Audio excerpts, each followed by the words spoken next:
میرے عزیز اہل وطن، السلام علیکم۔ چند ہفتے قبل آپ نے مجھے جس ذمہ داری کے لیے منتخب کیا وہ میرے لیے ایک اعزاز ہے۔ اس پر میں اللہ رب العزت کا شکر ادا کرتا ہوں۔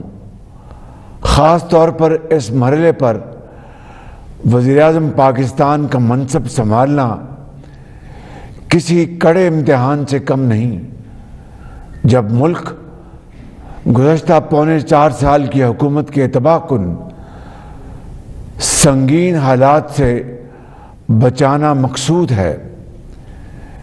یہ ذمہ داری مجھے میری جماعت پاکستان مسلم لیگ نون اور اتحادی جماعتوں کی جانب سے سونپی گئی ہے۔ میں اپنے قائد جناب محمد نواز شریف، دیگر تمام قائدین اور جماعتوں کا تہ دل سے شکریہ ادا کرتا ہوں کہ انہوں نے مجھ پر اپنے مکمل اعتماد کا اظہار کیا۔ اتحادی جماعتوں اور ان کے قائدین کی حمایت ہماری حکومت کے لیے باعث تقویت ہے۔ پاکستان کے عوام نے مطالبہ کیا کہ اس نااہل اور کرپٹ حکومت سے ان کی فوری طور پر جان چھڑائی جائے۔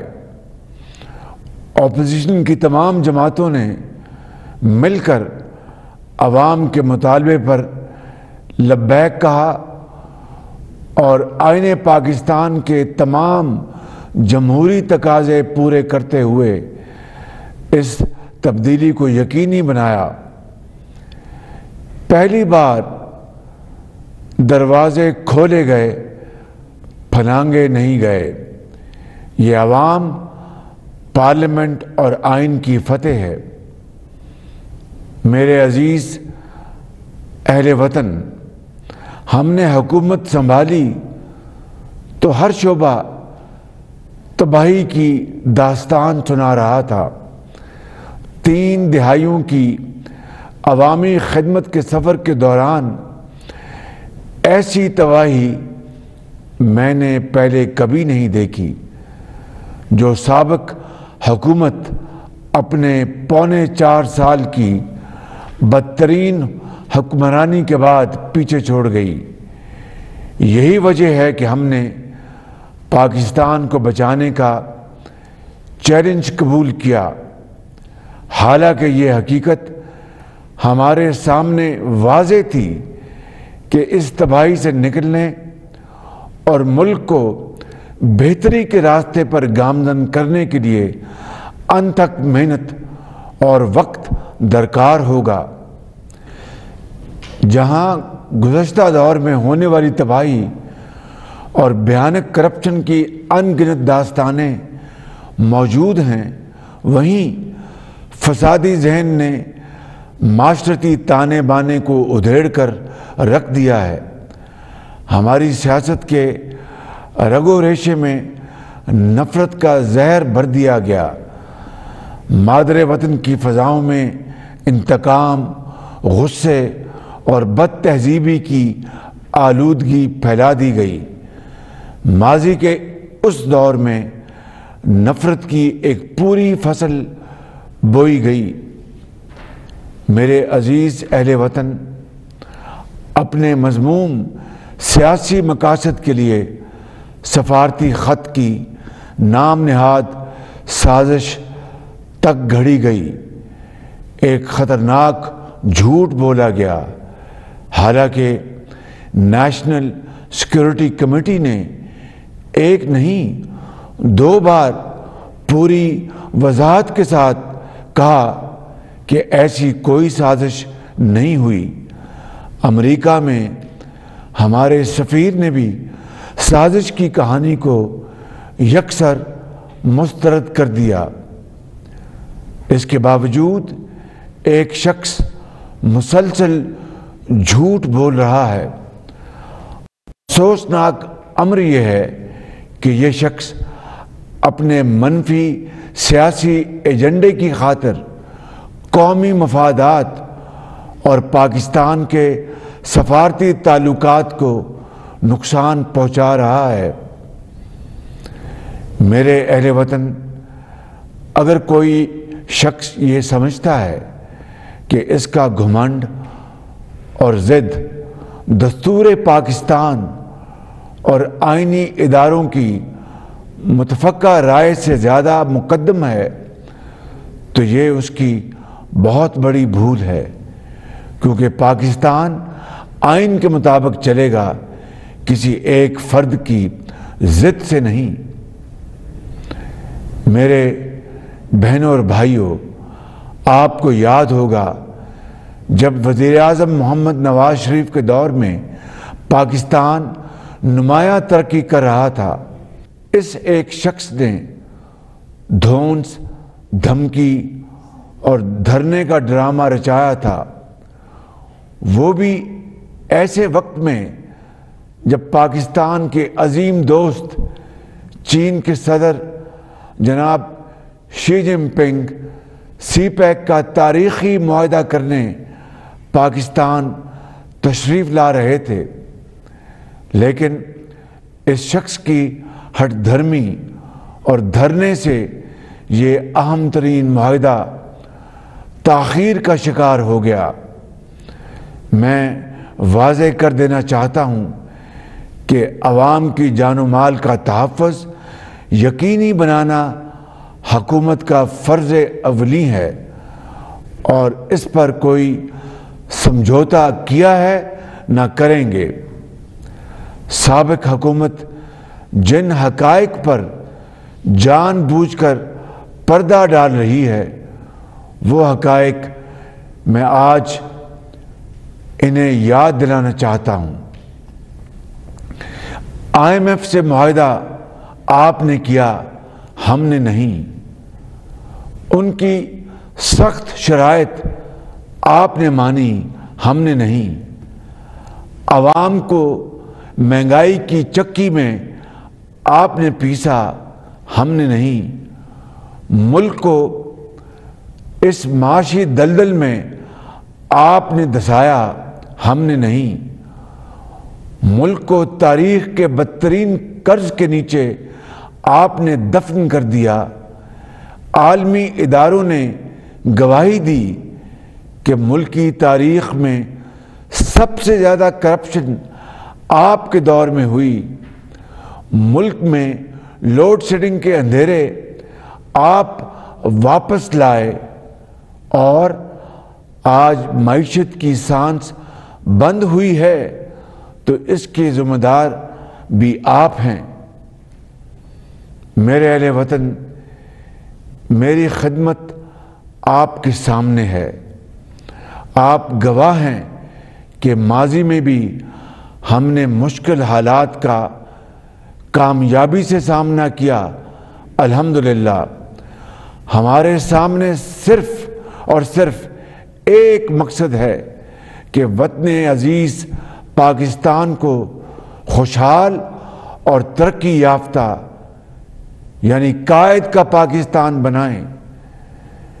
میرے اہل وطن، ہم ہر مشکل فیصلہ کرنے کو تیار ہیں اور ہر ممکن وہ کام کریں گے جس سے قومی ترقی کا سفر تیزی سے آگے بڑھ سکے، نااہلی اور کرپشن کی سیاست کا ہمیشہ کے لیے خاتمہ ہو سکے۔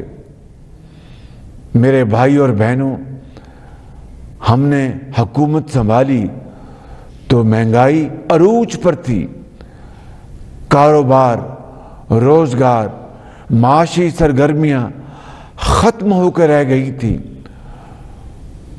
ڈالر جو 2018 میں ہم 115 روپے پر چھوڑ کر گئے تھے، سابق حکومت کے پونے 4 سال کے دوران ڈالر 189 روپے پر پہنچ گیا، جس سے ایک طرف مہنگائی کی آگ مزید تیز ہو گئی دوسری جانب پاکستان پر قرض کا بوجھ بھی ناقابل برداشت ہو گیا۔ گزشتہ پونے 4 سال میں پاکستان کے قرض میں 20,000 ارب روپے سے زیادہ کا اضافہ ہوا، جو 1947 سے 2018 تک 71 سال میں اب تک کی تمام حکومتوں کی طرف سے لیے جانے والے مجموعی قرض کا 80% ہے۔ رواں مالی سال وفاق کے بجٹ خسارے کا تخمینہ 5,600 ارب روپے ہے، جو تاریخ کا بلند ترین خسارہ ہے۔ نااہل سابق حکومت نے صرف اسی سال اتنا خسارہ کیا ہے جس کی ماضی میں کوئی مثال نہیں ملتی۔ اس کے مقابلے میں آپ گواہ ہیں کہ وزیر اعظم نواز شریف نے اپنے دور حکومت میں لیے گئے قرض سے عوام کو 10,400 میگا واٹ بجلی مہیا کی، سڑکوں کا جال بچھایا، بہترین پبلک ٹرانسپورٹ دی، کھربوں روپے کے ترقی اور خوشحالی کے منصوبے بنائے، اور مہنگائی تاریخ کی کم ترین سطح پر لے کر آئے۔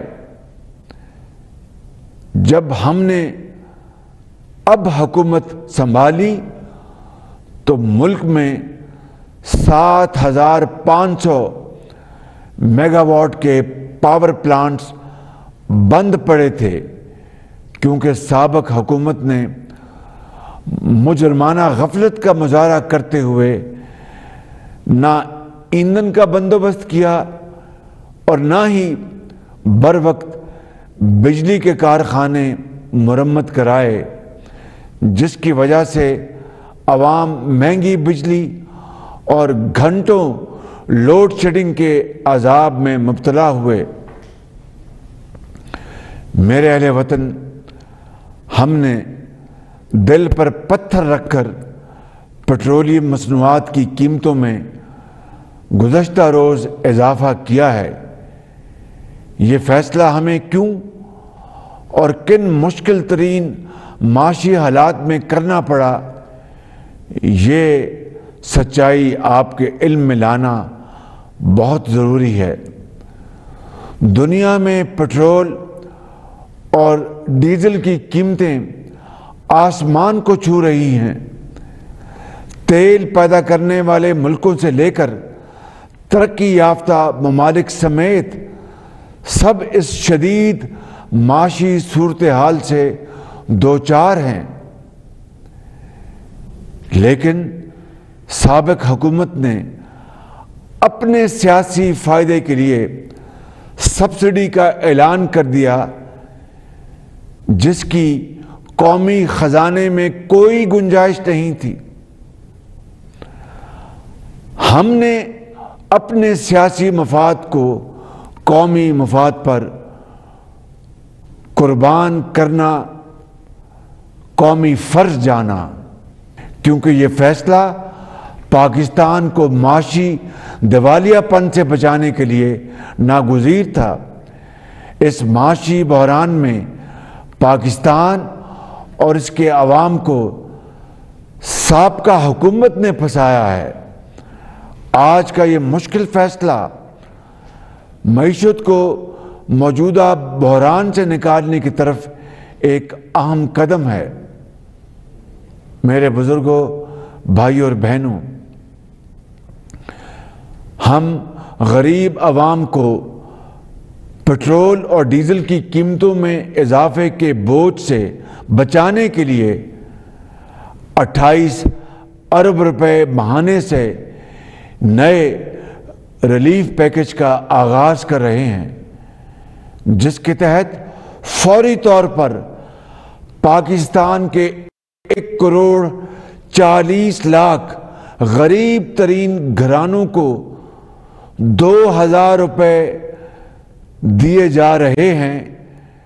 یہ گھرانے 8.5 کروڑ افراد پر مشتمل ہیں، جو پاکستان کی کل آبادی کا 1/3 حصہ بنتا ہے۔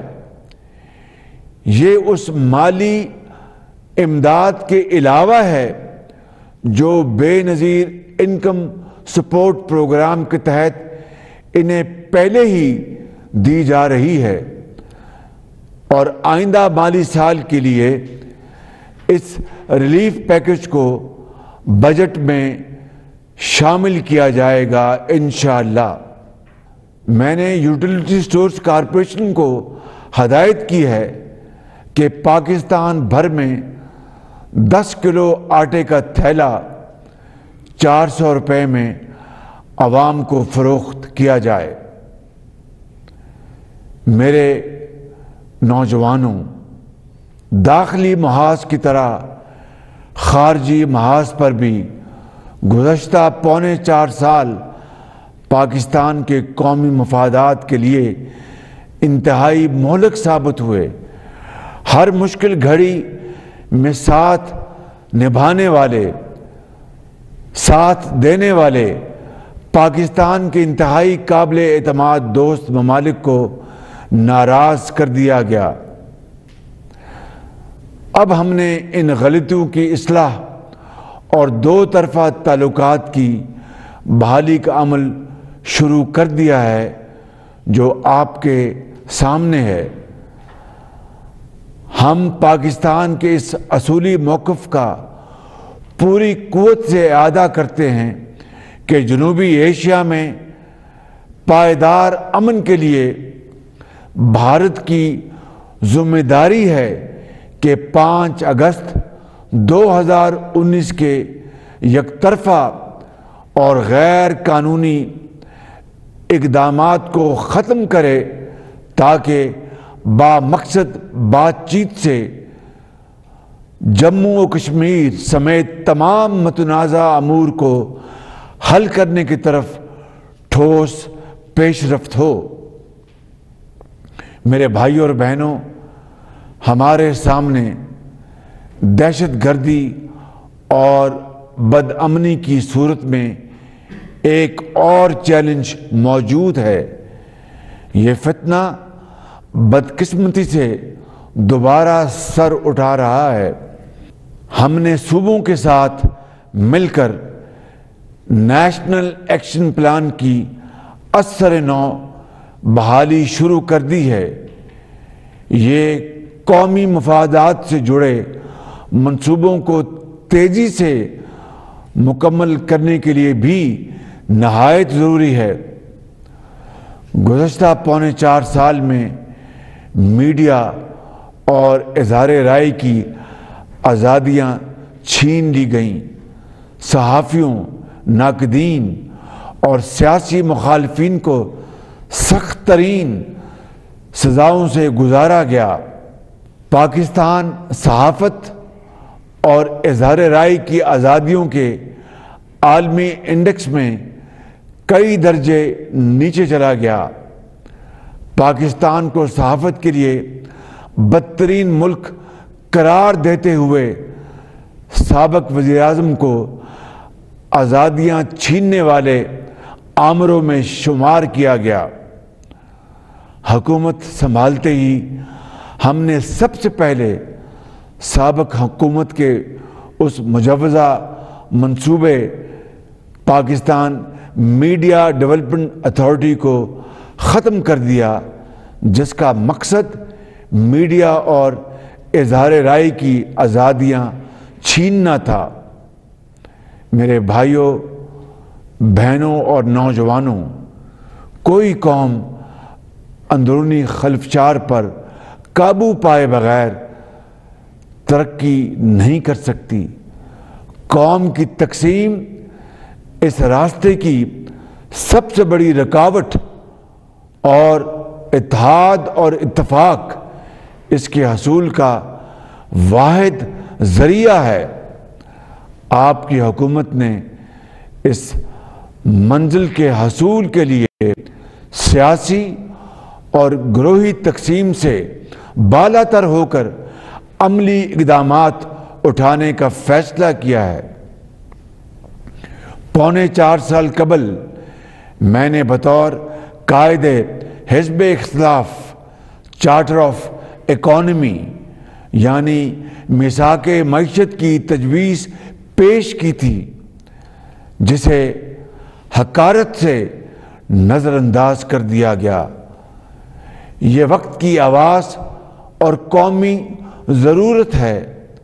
اس چارٹر پر اتفاق کے لیے میں تمام سیاسی جماعتوں کے ساتھ مشاورت کا آغاز کر رہا ہوں تاکہ آئندہ کوئی بھی حکمران یا حکومت ذاتی سیاسی مفادات کے لیے قومی معیشت کے ساتھ کھلواڑ نہ کر سکے اور معاشی تسلسل کو یقینی بنایا جا سکے۔ میرے عزیز اہل وطن، بلا شبہ مشکلات بے پناہ اور راستہ کانٹوں سے بھرا ہوا ہے، لیکن ہمارا بھروسہ اللہ تعالیٰ کی کریم ذات پر ہے، جو خلوص نیت سے کام کرنے والوں کی محنت کو ہرگز رائیگاں نہیں فرماتا۔ ہم اس مالک کی رحمتوں کے طلبگار ہیں۔ ہم آپ سے عہد کرتے ہیں کہ مل کر امانت اور دیانت کے ساتھ شبانہ روز محنت کریں گے اور کسی بھی قربانی سے دریغ نہیں کریں گے۔ میں اور میری کابینہ اپنے ہر فیصلے کے لیے آپ کی عدالت میں جواب دہ ہوں گے۔ اللہ تعالیٰ ہماری ان پرخلوص کاوشوں کو پذیرائی عطا فرمائے، آمین۔ میرا پوری قوم، خاص طور پر سیاسی مخالفین کے لیے پیغام ہے کہ آئیے ہم سب مل کر پاکستان کو ایک ایسا ملک بنا دیں جس میں اختلاف رائے کو دشمنی نہ سمجھا جائے، جہاں تنقید کو حوصلے سے برداشت کیا جائے، جہاں قومی خدمت ہی سیاست کا اصل معیار ہو۔ درسگاہوں کے دروازے کھل جائیں، نفرت گاہوں کے در بند ہو جائیں، جہاں عورتوں کے حقوق مقدم، اقلیتوں کے حقوق محفوظ ہوں، جہاں مزدور اور کسان خوشحال ہوں، جہاں مہنگائی، بے روزگاری کا خاتمہ، رزق کی فراوانی اور آسانی ہو، جہاں کا عدل باعث فخر ہو، جہاں ظلم کا خاتمہ ہو جائے۔ اللہ تعالی ہم سب کا حامی و ناصر ہو۔ قائد اعظم زندہ باد، پاکستان پائندہ باد۔